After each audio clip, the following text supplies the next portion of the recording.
Welcome back to the final days of the 100 Days of Logic here with Carneades.org. Today we're going to be continuing with the final logic problems and the answers to these final logic problems. This is going to be the intermediate level of problems. These problems are going to be involving some of the basic ideas in predicate calculus without getting to some of the more complicated ones. Let's take a look. So the problems were 1 and 2, you're just using instantiation and generalization. 3 and 4, you're using the change of quantifier rule as well. And 5 and 6, you're allowed to use conditional and indirect proof. If you haven't tried these problems, I would strongly encourage you to stop the video and try them right now.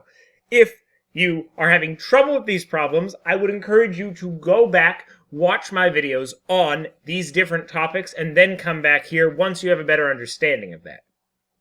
It's for the best that you spend the time with that and then use this as kind of a final test for yourself so that you're not just kind of relying on me to give you the answers. But if you already have the answers and you haven't figured out and you want to check to see if you got them right or you have some questions, follow me and let's get started. So the first problem we have is for all x is an a implies that x is a b or x is a c. G is an a and it's not the case that g is a b. And we want to conclude that g is a c.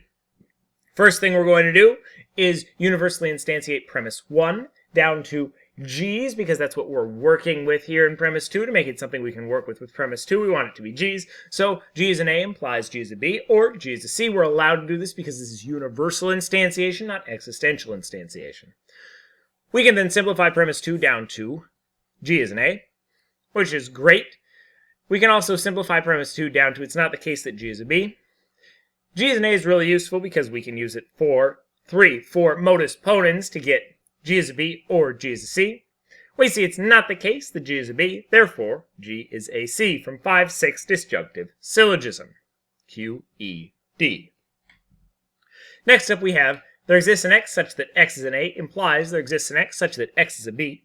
There exists an X such that X is a C implies there exists an X such that X is a D. N is an A and N is a C. Therefore, there exists an X such that X is a B and X is a D. It should be apparent, just looking at this problem, that what we're going to want to do is take premise 3 and use it to get the kind of antecedents, the first parts of our two implication statements, and then use the two consequences of those statements to form our conclusion. Let's take a look. First, we'll simplify premise 3 down to N is an A, premise 4, and N is a C. Then we will existentially generalize both of those premises to there exists an X such that X is an A, and there exists an X such that X is a C, so that we can then run modus ponens on premises 1 and 2 using 5 and 6 to get for all X is a B, and there exists an X such that X is a D. We're then going to existentially instantiate. We want to do that first because you should always do existential instantiation before you do your universal instantiation. To P is a D. We can't do N again because we've already used it. We could if we were doing universal instantiation, but we can't with existential instantiation. Then we'll do premise 8, universal instantiation to get P is a B. We're allowed to do that, like I said, with universal instantiation and not with existential instantiation. That being use a individual that's already been used. We can then conjoin those two, P is a B and P is a D. And then do existential generalization to get there exists an X such that X is a B and X is a D. Premise 12, existential generalization. That's our conclusion, so we're done. Next, we're allowed to use change of quantifier now. We are looking at there exists an X such that X is an A, or there exists an X such that X is a B and X is a C. It's not the case that there exists an X such that X is a B, therefore there exists an X such that X is an A. It should be clear that what we're going to try to do here is deny the second part of our disjunction, our first premise, to get the affirmation of that first part of the disjunction. Let's take a look. First off, we're going to use change of quantifier because we can't work with premise 2 with that negation on the outside of our quantifier. So we'll get for all X, it's not the case that X is a B. We'll use universal instantiation to get that into something we can work with a little bit more easily. It's not the case that X is a B. Then we'll go ahead and use addition. The reason we're doing this is we want this to look like the second half of our disjunction. We'll do it's not the case that X is a B, or it's not the case that X is a C. We'll then use De Morgan's rule to pull that negation out and get it's not the case that X is a B and X is a C. Premise 5, De Morgan's. Universal generalization is now allowed. For all X, it's not the case that X is a B and X is a C. premise 6. We'll use change of quantifier to get it's not the case that there exists an x such that x is a b and x is a c from premise 7. That, of course, gives us the negation of the second part of the disjunction in premise 1, which allows us to use disjunctive syllogism to get there exists an x such that x is an A1-8 disjunctive syllogism, which is our conclusion, so we're done. Now we're going to do something a little more complicated. This is still using change of quantifier. Let's take a look. We're trying to go from, for all x is an A, and it's not the case that x is a B, implies there exists some x such that x is a C. Premise 2, it's not the case that there exists some x such that x is a C or x is a B, and we want to show that it's not the case for all x that x is an A. It may not seem clear at first where to start with this, but you might see that there's kind of a denial of x being a C in the second premise, and we might be able to run that backwards with modus tollens into the first premise to maybe get some kind of denial of x being an A. The specifics may not be clear to you right now, but that general feel should go along with it. The first thing we're going to do is use the change of quantifier in premise 2, because we can't work with that negation on the outside of our quantifier. For all x, it's not the case that x is a C or x is a B. Premise 2, change of quantifier. Then we'll use universal instantiation to get it's not the case that x is a C or x is a B. Premise 3, universal instantiation. We'll use De Morgan's law to distribute that negation. Once again, we can't work on things when the negation's out front. We'll then simplify that down to both it's not the case that x is a C and it's not the case that x is a B. Then we'll go ahead and do universal generalization to get this back into something we can work more easily with. For all x, it's not the case that x is a C, and for all x, it's not the case that x is a B. For the first statement, we'll then go ahead and change of quantifier it so that we will get the negation of that kind of second part, the consequent of our first premise, what we were trying to do all along, we talked about at the beginning, so we can do modus tollens next. Therefore, denying it's not the case that for all x is an A, and it's not the case that x is a B. 110 modus tollens. Then once again, we can't work with a statement that has that negation outside the quantifier, so we're going to have to move it inside with change of quantifier on premise 11 to get there exists an x such that it's not the case that x is an A, and it's not the case that x is a B. We'll use existential instantiation to get that too. It's not the case that n is an A, and it's not the case that n is a B. Then we'll go ahead and use De Morgan's rule on that to get it's not the case that n is an A or n is a B.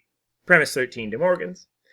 Then we will get it's not the case that n is a B. We've done universal instantiation now on premise 9, that was a while ago, back up where we had for all x, it's not the case that x is a B. The reason we waited so long to do this universal instantiation is because we had to get the existential instantiation in premise 13 done first before we could make it here. Then we'll go ahead and use disjunctive syllogism on 14-15 to get it's not the case that n is an A, and finally conclude that there exists an x such that it's not the case that x is an A, 16 existential generalization, and finally, change of quantifier is all we need to get to our conclusion. It's not the case that for all x is an A, 17 change of quantifier. And we're done. Now we're moving on to our conditional and our indirect proofs. This is going to be for all x, ax implies cx. There exists an x such that x is a C implies there exists an x such that x is a B and x is a D. And we want to conclude there exists an x such that x is an A implies there exists an x such that x is a B. This seems like a perfect place for us to use a conditional proof because we have an implication in our conclusion. So we're going to assume in our conditional proof that there exists an x such that x is an A. We're then going to existentially instantiate premise 3 to get n is an A. We'll go ahead and universally instantiate premise 1. Remember, we want to do that universal instantiation after our existential instantiation so we can get them both being with the object, the individual n. We'll do 4, 5 modus ponens to get n is a C. Then existentially generalize that to there exists an x such that x is a C, which allows us to do modus ponens on 2, 7 to get there exists an x such that x is a B and x is a D. We will existentially instantiate. We have to use a new variable now because this is existential instantiation, so we get p is a B and p is a D. We can simplify that down to p is a B. And finally conclude, there exists an X such that X is a B from premise 10, existential generalization. This, of course, allows us to conclude that there exists an X such that X is an A implies that there exists an X such that X is a B. 3 through 11, conditional proof. That's our conclusion, so we're good. And finally, we have the argument. For all X, X is a B implies X is a C and X is a D. And we want to conclude that for all X, AX implies BX implies that for all X, AX implies DX. Let's take a look. So the first thing we're going to do is we're going to assume the antecedent of our conclusion with assumed conditional proof. Draw our line going down. For all X, X is an A implies X is a B. We'll universally instantiate that to get X is an A implies X is a B. We'll go ahead and universally instantiate premise 1 as well, so we can have some things that we're working with similarly. X is a B implies X is a C and X is a D. Then we're going to go ahead and from 4 hypothetical syllogism, get X is an A implies X is a C and X is a D. What we're going to do now, it's a little strange, we're going to actually do another conditional proof inside this to get the second part of our conclusion that AX implies DX. We will assume AX. We'll then go ahead and conclude X is a C and X is a D from 5 6 modus ponens. Then we'll conclude X is a D from 7 simplification. It's important to note that this would not be a good time to do any existential generalization because our X is free in the first line of this part of the conditional proof.